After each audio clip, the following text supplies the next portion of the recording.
1893 അങ്ങ് ഏഴാം കടലിനക്കരെ ചിക്കാഗോ എന്നൊരു ദേശത്ത് ആ ജ്ഞാനഗുരു my sisters and brothers of America എന്ന് പറഞ്ഞുകൊണ്ട് ആരംഭിച്ച ഒരു മഹാപ്രസംഗമുണ്ട്. ലോകത്തുള്ള എല്ലാ മനുഷ്യരെയും സഹോദരീ സഹോദരന്മാരായി മാത്രം കാണാൻ കഴിയുന്നത് തങ്ങൾക്ക് മാത്രമാണെന്ന് ഊറ്റം കൊള്ളാൻ കഴിയുന്ന ഇന്ത്യ എന്ന ഇടം.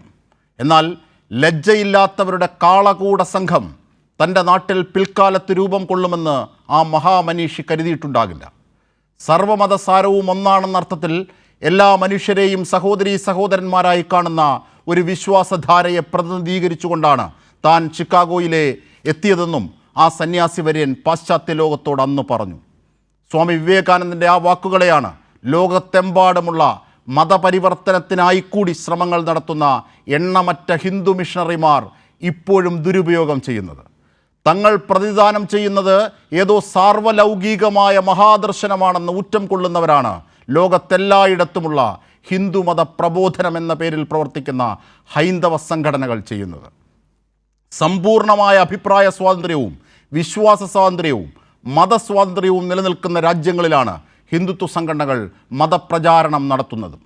ആ സാർവലൗകിക ദർശനത്തിൻ്റെ പിതൃഭൂമി എന്ന് പറയപ്പെടുന്ന ഇന്ത്യയിൽ എല്ലാറ്റിനെയും സ്വീകരിക്കാനും എല്ലാ വിശ്വാസങ്ങളുടെയും നന്മകളെ സാംശീകരിക്കാനും കഴിയുന്നത് തങ്ങൾക്ക് മാത്രമാണെന്നും മറ്റെല്ലാ വിശ്വാസ പ്രമാണങ്ങളും ഇതര വിശ്വാസങ്ങളോട് അസഹിഷ്ണുത പുലർത്തുന്നവരാണെന്നും പ്രചരിപ്പിക്കുന്ന പരിവാർ പരിഷകളാണ് നിന്ദിതർക്കും പീഡിതർക്കും കുഷ്ഠരോഗികൾക്കും നിരാലംബർക്കും അശരണർക്കുമായി സേവന ശുശ്രൂഷകളിൽ ഏർപ്പെട്ട 2 മലയാളി സന്യാസിനിമാരെ അഥവാ കന്യാസ്ത്രീകളെ കണ്ട് ഞെട്ടിവിറച്ചു പോയത്.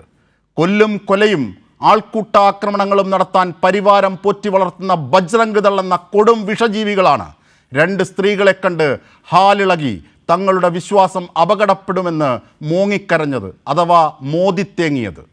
തല്ലാനും കൊല്ലാനും തെല്ലും മടിയില്ലാത്ത ആ കാപാലിക സംഘം അവർ നിയന്ത്രിക്കുന്ന പോലീസിനെയും ഇത്തവണ ഉപയോഗിച്ചു.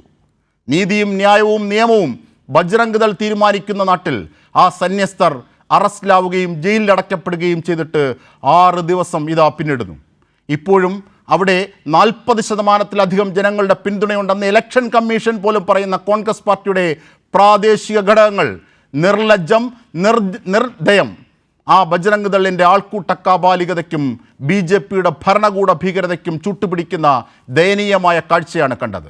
രാജ്യത്തെമ്പാടും നടക്കുന്ന ന്യൂനപക്ഷ വേട്ടയ്ക്കെതിരെ വീറുറ്റ പ്രതിരോധം തീർക്കുന്ന ഇടതുപക്ഷത്തിൻ്റെ പ്രതിനിധി സംഘം അവിടെ എത്തി. കണ്ടേ മടങ്ങൂ എന്ന് അവർ പ്രഖ്യാപിച്ചു. കണ്ടു, ഹൃദയഭേദകമായ അവരുടെ വാക്കുകൾ കേട്ടു, അവരോട് ഐക്യദാർഢ്യം പ്രഖ്യാപിച്ചു. 6ാം ദിനവും അവർ ജയിലിൽ തുടരുകയാണ്. മജിസ്ട്രേറ്റ് കോടതി വിധിയിൽ ജയിലിൽ കഴിയുന്ന അവർ പക്ഷേ ജാമ്യത്തിനായി NIA കോടതിയിലേക്ക് പോകണം പോലും.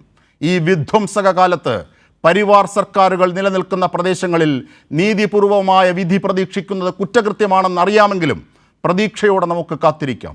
അപ്പോഴും സാർവലൗകികമെന്നും എല്ലാറ്റിനെയും ഉൾക്കൊള്ളുന്നതെന്നും സഹിഷ്ണുത എന്നുമുള്ള ജീർണ വർത്തമാനം പറഞ്ഞുകൊണ്ട് ഈ വഴി വരുമല്ലോ പരിവാർ പരിഷകളെ നിങ്ങൾ.